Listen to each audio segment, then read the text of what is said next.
Kembali bersama saya Mogi Zainal, kita menuju ke Jakarta, pusat kota yang penuh dengan wisata. Nah, kali ini kita akan mengunjungi tempat objek wisata yang bukan masjid, tapi kita akan mengunjungi Bait Al-Quran yang ada di Taman Mini Indonesia Indah. Apa Bait Al-Quran itu? Nah, daripada penasaran, yuk kita lihat di perjalanan saya kali ini. Assalamualaikum warahmatullahi wabarakatuh. Kembali bersama saya Mogi Zainal, bertemu dengan sahabat muslim-muslimah dimanapun berada. Nah, kali ini saya akan mengajak sahabat semua mengunjungi Bait Al-Quran yang ada di Taman Mini Indonesia Indah. Posisi Bait Al-Quran ini sangat strategis, jadi begitu masuk di gerbang utama Taman Mini Indonesia Indah, ada di posisi sebelah kanan, tinggal muter pas nyampe di Bait Al-Quran ini. Sahabat muslim-muslimah, Al-Quran adalah pedoman hidup bagi seluruh umat muslim dan muslimah di seluruh dunia. Insya Allah apabila kita mengikuti semua aturan yang ada dalam Al-Quran, hidup kita akan berkah. Nah, pemirsa semuanya, kita akan melihat apa saja yang ada di dalam Taman Bait Al-Quran ini. Bagaimana sejarahnya? Untuk itu, jangan kemana-mana. Yuk ikuti saya bersama kita menuju ke Bait Al-Quran. Bait Al-Quran dan Museum Istiqlal merupakan kesatuan dari dua lembaga yang berbeda. Namun dalam kesatuan konsep, Bait Al-Quran yang berarti rumah Al-Quran dengan materi pokok berupa peragaan yang berkaitan dengan Al-Quran. Sedangkan Museum Istiqlal menampilkan hasil-hasil kebudayaan Islam Indonesia. Sahabat Islam dimanapun berada, Bait Al-Quran ini sudah lama berdiri, tapi nyatanya belum banyak kan yang berkunjung ke sini, termasuk saya juga.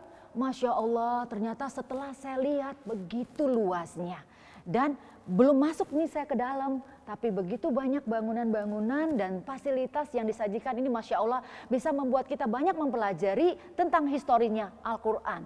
Nah, untuk itu yuk kita ingin tahu kan lebih detail apa saja yang ada di dalam rumah Bait Al-Quran. Yuk bersama saya.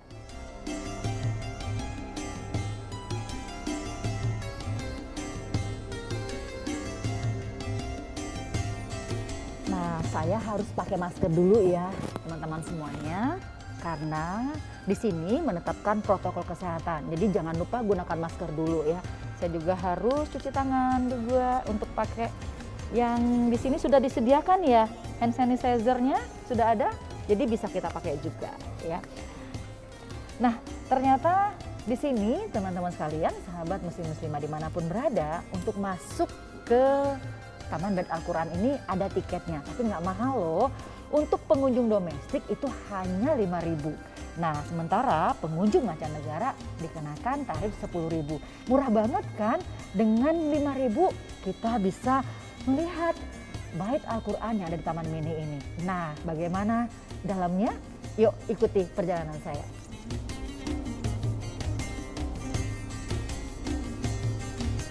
Dalam Bait Al-Quran terdapat karya-karya unggulan para ulama dan intelektual muslim Nusantara sejak abad ke-17 sampai abad ke-20 yang bernilai historis dapat disaksikan di sini. Warisan budaya berupa mushaf, manuskrip Al-Quran, arsitektur, seni rupa Islami yang memiliki keindahan seni juga tersimpan.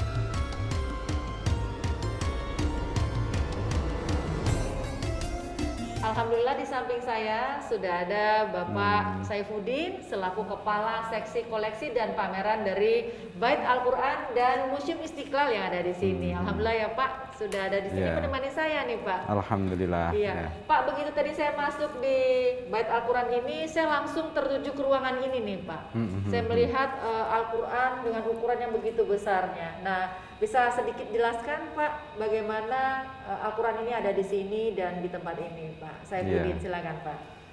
Baik, terima kasih kunjungannya. Ini salah satu masterpiece di kita ya. Masterpiece itu koleksi-koleksi unggulan di Bait Al-Quran dan Museum Istiqlal. Salah satunya adalah Mushaf Al-Quran Wonosobo. Ini memang Al-Quran yang tidak hanya secara fisik besar, tapi juga punya sejarah yang besar juga terhadap adanya Bait Al-Quran dan Museum Istiqlal ini. Ini diprakarsai oleh Pak Harmoko pada waktu itu, memesan Al-Quran yang sebesar ini di pesantren Al-Asy'ari Kali Beber, Jawa Tengah ya. Pada waktu itu kemudian ditulis oleh para santri dari pesantren Al-Asy'ariyah, Pak Hayatuddin dan kawan-kawannya. Walhasil ini bisa diselesaikan dalam kurun waktu 17 bulan 17 Ibu. bulan. Iya, 17 bulan. Selesai pada waktu itu, terus kemudian pada tahun 1993 kemudian diserahkan kepada Presiden Republik Indonesia Pak Presiden Soeharto pada waktu itu. Nah, di sela-sela itu ada pertanyaan memang, jadi Al-Quran sebesar ini mau ditaruh di mana gitu ya.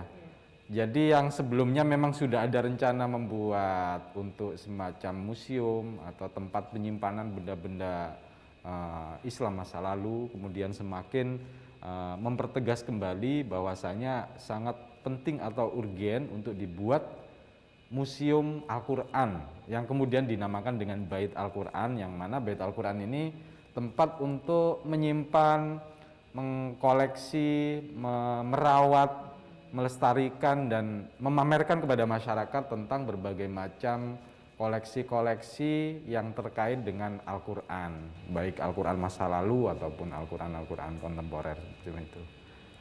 Ya, Masya Allah. Jadi Al-Quran besar ini juga yang menginspirasi adanya Bait Al-Quran ini ya Pak Saifuddin ya. Dan ini ikon juga nih, karena letaknya posisinya begitu masuk Bait Al-Quran langsung gitu ya Pak ya. Baik, Pak, ini berarti sudah berapa lama nih Pak sejak pembuatan sampai dengan sekarang Pak Al-Quran ini? Ya sekitar 25 tahun lebih dikit lah. Masya Allah. Usianya tapi ya. Dengan sepanjang itu usianya ini terawat baik ya Pak ya? Ya, jadi ada prosedur-prosedur bagaimana cara kita untuk mendisplay ya. Jadi dalam merawat benda-benda khususnya berbahan kertas ini memang koleksi yang paling sulit dan menantang untuk sebuah pengelolaan museum ya. Jadi untuk koleksi yang dari bahan kertas seperti ini kondisi temperatur ruangannya itu tidak boleh lebih dari 20 derajat dan itu harus konstan, tidak boleh mati hidup nggak boleh. Jadi selama 24 jam harus selalu nyala. Terus kemudian juga lighting pun juga disesuaikan. Jadi sorot cahaya tidak boleh terlalu terang dan tidak terlalu redup juga untuk menjaga supaya kualitas warna tetap terjaga. Ya meskipun kita tidak bisa memungkiri adanya semakin usia semakin tua ada beberapa efek yang tidak bisa dihindarkan juga gitu. Baik, ya Masya Allah Pak, ini membuat saya juga dan insya Allah sahabat muslim-muslimah juga menambah wawasan tentang adanya Al-Quran Mushaf Wonosobo yang ada di Bait Al-Quran ini. Oke, untuk sahabat muslim-muslimah jangan kemana-mana, tetap bersama kami karena kami akan kembali tentunya setelah jeda yang berikut ini.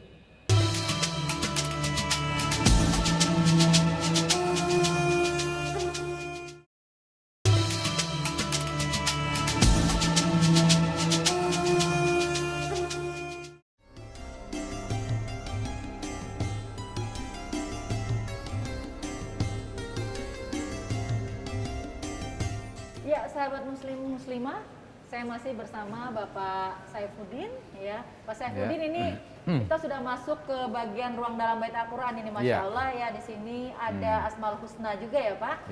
Nah, Pak Saifuddin, isi yang ada di dalam Bait Al-Quran ini apa aja nih Pak? Isi Bait Al-Quran dan Museum Istiqlal sesuai dengan namanya Bu ya. Jadi bait itu namanya rumah, tempat Al-Quran. Jadi di sini adalah rumahnya Al-Quran, tempatnya Al-Quran. Segala macam benda warisan budaya yang tradisional ataupun modern, kontemporer itu disimpan di sini semuanya yang terkait dengan Al-Quran. Nah, termasuk seperti ini. Ini adalah kerajinan modern ya. Bagaimana Asmaul Husna itu bisa dipahat di atas marmer gitu ya. Iya, termasuk ini juga ya. Nah, Pak termasuk ini. Saifuddin, ini Masya Allah, ini juga Al-Quran di atas marmer ya Pak? Iya, Al-Quran di atas marmer. Jadi ini hanya 1 juz ya, segini gedenya, segini beratnya, ini hanya 1 juz. Sebenarnya konsepnya ini inginnya 30 juz sebenarnya, tapi ini hanya sekedar sampel. Ini dibuat oleh seniman yang ada di Pekalongan sana. Jadi ingin menampilkan dahulu awal-awal itu kan ada ayat-ayat yang diukir di atas batu gitu ya. Nah, sekarang coba diaplikasikan gimana Al-Quran itu kembali ditulis di atas batu marmer, tapi dengan ornamen dan tulisan yang indah Kaligrafi seperti emas, ini. menambah, Kaligrafi emas, ya. Jadi lebih bagus banget ya. Iya, Pak, ya. Baik, Pak, kita menuju ke sana juga ya, Pak. Ini Masya Baik. Allah nih banyak sekali ya, Pak. Nah, kalau ini ya, Pak, ada masa penulisan ya, manuskrip Iya. Al-Quran daripada masa ke masa. Ini saya lihat juga ya, Pak. Bisa Iya. dijelaskan juga, Pak, ini, Pak. Iya, jadi storyline atau Ya. alur cerita yang ada di Bait Al-Quran ini dibikin secara kronologis. Jadi bagaimana sejarah Al-Quran pada masa Nabi Muhammad SAW, kemudian masa sahabat, dan masa seterusnya hingga ke masa Nusantara seperti apa gitu. Iya. Oleh karena itu yang kita sajikan tadi ada repro dari repro dari surat-surat Nabi kepada raja-raja Muslim pada waktu itu. Terus kemudian bisa kita lihat di sini, ini adalah bagaimana bentuk Al-Quran yang ada pada masa awal. Kita tahu Al-Quran di masa-masa itu tidak ditulis di atas kertas yang rapi seperti sekarang, tapi masih berserak-serak di mana-mana gitu ya. Terus kemudian masa sahabat sudah mulai disusun kira-kira seperti ini. Masya Allah. Jadi ditulis di atas tulang kambing, kulit kambing atau kulit onta gitu ya. Terus kemudian dari sisi tulisannya itu kira-kira seperti ini. Ini dinamakan dengan kaligrafi Hijazi. Yakni kaligrafi yang paling awal, kaligrafi paling tua sebelum ada bentuk tulisan yang kita kenal saat ini. Jadi dulu Al-Quran kira-kira tulisannya seperti ini. Tanpa ada tulisan, tanpa ada tanda titik, tanda harokat, dan Arab gundul, iya, dan tulisannya modelnya agak kaku-kaku seperti ini. Masya Allah. Ini yang Jadi dikenal ini dengan semua Khat lengkap Hijazi. sekali nih, Iya. Mas Saifuddin ya, dari masa ke masa pengumpulan Al-Quran yang Iya. terjadi. Nah, ya. puncaknya adalah sebenarnya pada masa dinasti Utsmaniyah yang ada di Turki ya. Jadi dinasti pada masa kejayaan Islam, pada masa dinasti Utsmaniyah di Turki, itu para kaligrafer, seniman mushaf itu memperoleh momentum yang luar biasa sehingga mereka mengeluarkan ekspresi atau karya-karya seni yang luar biasa. Oleh karena itu Al-Quran yang ditulis pada masa itu sangat indah sekali seperti yang kita lihat saat ini, tapi belum era cetak ya, masih ditulis secara manual. Manual ya. Iya. Ya, Pak, di sana saya lihat juga ada tempat penyimpanan mushaf Al-Quran ya, Pak. Oh iya, di belakang itu di Belakang, sana ada masterpiece kita juga, beberapa Al-Quran kenegaraan ya. Al-Quran yang disusun secara resmi oleh negara Republik Indonesia. Jadi di display panel ini contoh Al-Quran yang diproduksi atau ditulis dari abad 17, 18, 19 di Nusantara. Ya, ini masa-masa awal lah ya. Jadi secara bukti manuskrip memang Al-Quran tertua yang ada hingga saat ini yang masih disimpan itu berasal dari abad ke akhir abad 16. Iya, Pak. Itu tapi koleksinya tidak ada di Indonesia tapi adanya di Leiden ya. Kalau di sini kita yang paling tua hanya punya abad ke-18 ya. Nah, kira-kira bentuk Al-Qurannya seperti ini. Tulis tangan, Ini terus tulis tangan kemudian semua nih, Pak? ya, jadi karena belum ada mesin cetak, jadi Iya. secara keseluruhan Al-Quran itu ditulis dengan secara manual. Oleh karena itu zaman dulu kalau pingin Al-Quran nggak bisa kayak sekarang langsung datang ke toko beli gitu. Iya, karena ditulis Iya. dengan tangan ya, Oh, Pak. Ini kalau- berasal dari mana, Pak? Al-Quran ini asli ini, Pak, bukan? Iya, bukan Al-Quran ini ya, asli bukan repro kalau ya. kita punya itu hampir dari kebanyakan provinsi di Indonesia kita kumpulkan di sini ya. Meskipun ada seperti dari Aceh itu paling kebanyakan dari banyak Aceh ya. ya, Pak, ya. Ada Masya dari Allah. Padang banyak Iya. dan dari Jawa yang paling banyak ya. Iya, dan muslim-muslimah dimanapun Anda berada, Masya Allah ya perjalanan kita. Kami pasti akan kembali lagi untuk melihat detail-detail apa saja yang ada di Bait Al-Quran. Jangan kemana-mana, saksikan lagi kita setelah jeda yang berikut ini.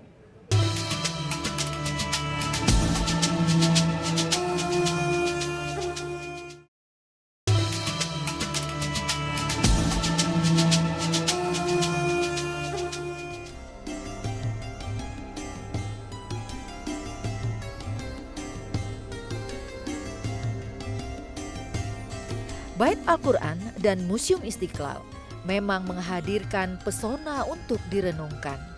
Ditampilkan pula Al-Quran Braille untuk umat Islam tunanetra. Disajikan juga Al-Quran interaktif dalam bentuk software perangkat lunak yang dapat dioperasikan secara digital seperti program-program aplikasi komputer lainnya. Ya, sahabat muslim muslimah, kita kembali lagi di Bait Al-Quran bersama saya dan Bapak Saifuddin ya. Pak, Ya. kita sekarang berada posisi di lantai yang 1,5 ya Pak di Iya, Al-Quran betul. ya. Ah. Ini saya lihat banyak juga nih Pak. Mushaf-mushaf Al-Quran ya Pak. Nah ini apa saja ini Pak yang ada di kanan dan kiri Oh saya iya. ini? Di sebelah kiri ini adalah contoh isi mushaf Al-Qurannya. Jadi ada aspek rosem itu gimana cara menulisnya ya. Iya. Harus pakai alif atau tidak, harus pakai fathah atau apa gitu ya. Ada aspek qiraah. Jadi dalam Al-Quran itu ada aspek qiraah, itu bacaan menurut qiraah imam yang 7 itu yang dikenal seperti itu ya. Itu dari zaman dulu sebenarnya sudah menjadi tradisi dan banyak dipelajari oleh para santri atau ulama di Nusantara. Ada tanda wakaf, tanda tajwid. Itu masing-masing mushaf Al-Quran punya keunikan sendiri-sendiri. Dari setiap Iya. daerah. Ya, Dari Pak, ya. setiap daerah. Iya, Heeh. iya. Jadi dia nih yang uniknya itu adalah bagaimana penulisan ya, Iya. tampilan ya Pak, motif juga Secara ya? tulisan sih sama semua ya. heeh. Namun ada aspek-aspek penambahan seperti iluminasi atau dekorasi. Itu masing-masing daerah biasanya punya kecenderungan model-model yang berbeda-beda. Nah, misalnya di sebelah kiri kita di sini ya. Ini ada seperti motif batik. Nah, seperti ini nih. Iya Pak, ini dari Cirebon ya Pak? Ini dari Cirebon, jadi di motif-motif batik. Terus seperti ini dari Solo gitu ya. Motif-motif floral juga sebenarnya. Secara mayoritas itu Al-Quran, hiasan Al-Quran yang ada di Indonesia itu coraknya lebih seperti tumbuh-tumbuhan. Nah, lebih jelasnya lagi bisa kita lihat di sini nih Bu. Ya. Ini salah satu koleksi manuskrip kita, manuskrip Al-Quran yang berasal dari Aceh. Itu dia punya karakter yang sangat khusus. Jadi sangat mudah dicirikan sebenarnya. Jadi dimanapun kita menemukan sebenarnya kita bisa tahu kalau ini, oh ini adalah Motifnya dari motif Aceh. dari Aceh gitu Masya ya. Allah. Tandanya yang pertama dari sisi warna biasanya menggunakan warna merah, hitam, dan kuning keemasan, biasanya tiga warna mendominasi. Terus kemudian ada sulur-sulur bunga yang khas Aceh gitu. Baik Pak, kita nanti akan lanjut lagi ke atas ya Pak ya perjalanan kita. Baik, silakan ya. Yang pasti sahabat muslim muslimah dimanapun berada, yuk jangan kemana-mana, masih penasaran kita akan melihat kembali isi bait Al-Quran yang ada di atas bersama Pak Ya. Saifuddin juga. Yuk sama-sama ikuti bareng saya.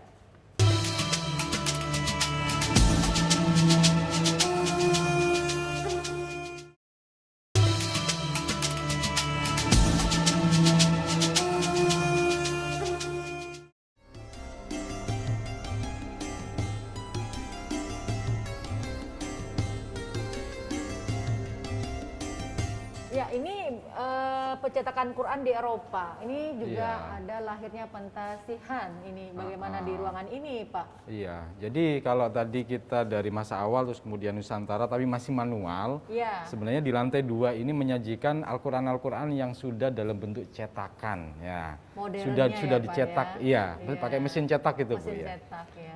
Jadi itu berawal dari Eropa dulu memang. Di Eropa itu abad 18, itu di abad 16 sebenarnya bahkan ya, itu sudah memulai inovasi untuk membuat Al-Quran itu dengan mesin cetak karena kecanggihan modern itu ya. Nah, terus kemudian, tapi di Indonesia sendiri pencetakan Al-Quran itu baru dimulai pada pertengahan abad 19. Namun kita boleh berbangga sebenarnya karena di Asia Tenggara ini ternyata cetakan tertua yang ditemukan hingga saat ini itu cetakannya dari Palembang. Nah, Wow, itu cetakan kampung dari saya tuh, Palembang. Oh, dari kampung Ibu. Iya, luar Palembang, biasa ya? itu. Iya, iya. Itu di pertengahan abad ke-19. Setelah itu disusul percetakan Singapura, terus kemudian percetakan-percetakan yang lain, hingga saat ini yang kita jumpai itu yang paling tua ya. Nah, namun tetapi di sebelah kanan kita, Ya. di sini adalah lahirnya Pentasihan, terus Mushaf Standar Indonesia. Ini adalah untuk upaya pemerintah dalam rangka menjaga Al-Quran itu tetap terjaga dan ya, tidak salah dalam proses pencetakan. Betul. Karena ketika sudah dicetak ini sangat bergantung pada masternya ya. Kalau masternya udah ada salah, nanti akan Beda ribuan arti eksemplar ya akan salah juga. Nah, di sebelah sana Ibu. Ya, itu ada, saya Itu- lihat ada ruang audiovisual ya, Pak, Iya, di sana. Itu fungsinya untuk apa tuh, Pak? audiovisual ini untuk para pengunjung di sini kita Ya. juga punya film-film dokumenter, ada film-film yang kita buat film apa ya, film kajian-kajian tafsir Ya. yang kita produksi sendiri. Ini bisa dinikmati oleh para pengunjung hingga saat ini masih free, belum ada aturan dari pemerintah Ya. untuk dikenakan tarif. Jadi bisa menikmati ruang audiovisual ini kapasitasnya sekitar 60 di masa normal. Di masa-masa pandemi ini hingga saat ini belum beroperasi, nanti akan menunggu edaran dari Taman Mini. Namun beberapa film yang kita sajikan di sini, Ya. yang pertama adalah film dokumenter tentang sejarah Al-Quran pada masa awal. Terus kedua film tentang sejarah Al-Quran di Nusantara. Terus kemudian serial film-film tentang keajaiban Al-Quran atau mukjizat Al-Quran. Mukjizat Al-Quran, Iya, itu ya. kita produksi di sini. Iya. Ya, Pak, sekarang kita berada di ruang apa nih, Pak? Ruang pamer Mushaf Al-Quran kontemporer. Baik, ikon yang ada di sini tuh mana, Pak, yang harus Iya, kita di jelaskan sini kepada ada pemirsa? berbagai macam mushaf Al-Quran yang sangat indah. Temanya adalah Quran yang paling indah sebenarnya. Iya. Tapi ada dua yang menjadi masterpiece di sini. 3 sama Mushaf Wonosobo ya. Iya. Yang pertama ada di sebelah sini, ini adalah Mushaf Istiqlal. Mushaf Istiqlal ini diprakarsai oleh Bapak Presiden Soeharto ya. Iya. Jadi yang kedua adalah Mushaf Al-Quran Pusaka.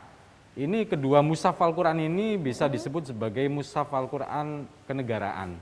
Jadi Al-Quran yang memang secara resmi ditulis oleh pemerintahan Republik Indonesia, diprakarsai oleh presiden sendiri, presidennya.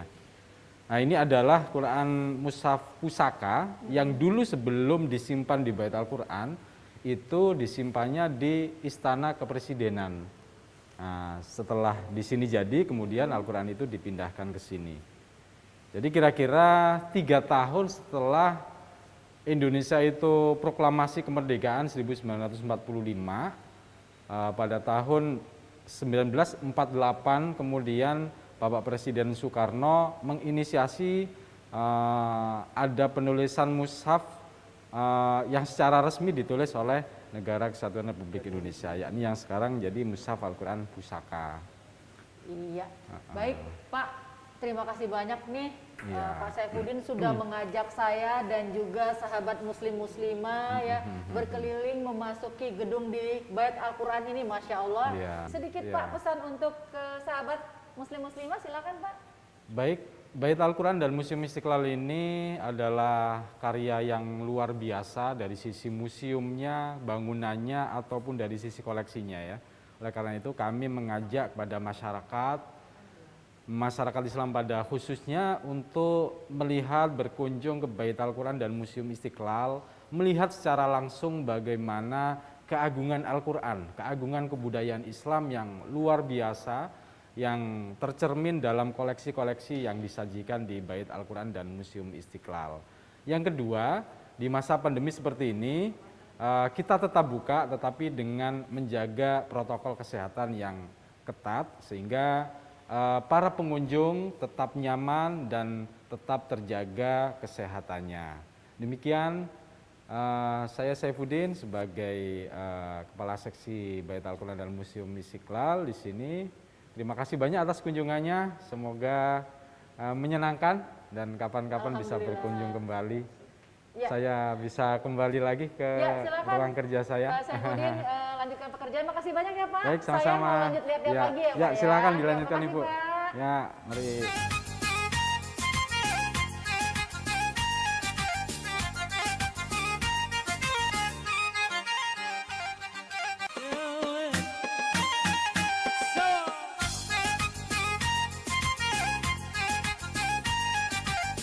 Sahabat muslim muslimah, jika Khalid bin Walid pernah menangis karena kurangnya berinteraksi terhadap Al-Quran dikarenakan tugas mulia yaitu jihad, maka layaklah kita yang menangis karena 1001 alasan yang tak berguna.